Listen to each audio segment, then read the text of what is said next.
Every year, hundreds of young people are arrested in Saskatchewan. Many serve criminal sentences, sometimes in the community, but often in custody. According to Statistics Canada, for every 10,000 young people in Canada, 3.54 are incarcerated.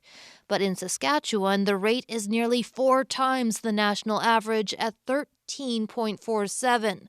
That's the worst in the country, just ahead of Manitoba. It's really upsetting. I think it speaks to the amount of work that we have to do here in our province. He's disappointed, but not surprised. Lance Dudar heads up TRIP, a program that tries to identify vulnerable kids early at the first signs of trouble. Generally speaking, I mean, we don't want to see people in trouble or getting into trouble.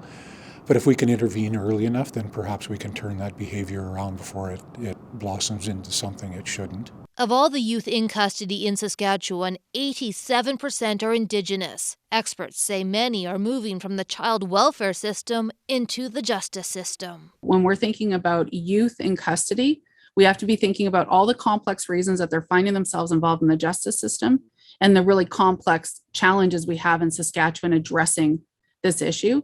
We have to be willing to talk about colonialism. We have to be willing to talk about systemic racism.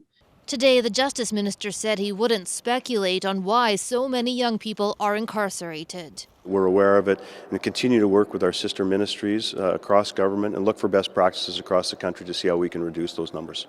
Last Wednesday, during the throne speech, the province announced it will put more funding into policing and remand. Social justice professor Michelle Stewart says that's the wrong priority. And when we continue to invest in policing or justice, in competition with infusing funding into social services, education, health, and supports, we do pay a price. And in this case, youth are paying a price. She says enough is enough. If you are not outraged, you are not paying attention. Saskatchewan's youth incarceration rate declined over recent years. Dudar says government-funded programs like TRIP that address the root causes of crime among youth make a difference. Nothing's going to happen really, really quickly, but there's ongoing work. So I am optimistic that eventually we'll get to where we need to be. He's pushing the province to invest more in prevention rather than incarceration.